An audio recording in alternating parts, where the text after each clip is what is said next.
Laga PSM Makassar versus Dewa United akan berlangsung di Stadion Gelora B.J. Habibie, Kota Parepare, Sulawesi Selatan pada Rabu 1 Maret 2023. Melawan Dewa United, PSM Makassar mendapat tambahan energi.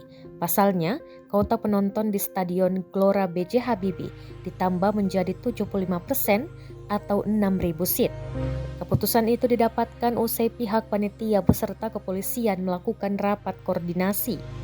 Rapat itu memutuskan laga kandang PSM Makassar dapat dihadiri 75% penonton dari total kapasitas. Panpel PSM Ali Gauli Arif mengatakan hasil ini patut disyukuri oleh seluruh pecinta PSM. Keputusan 75% penonton berkat perilaku supporter yang kooperatif setiap laga, sehingga Laskar Pinisi diberikan penambahan seat di laga kandang besok.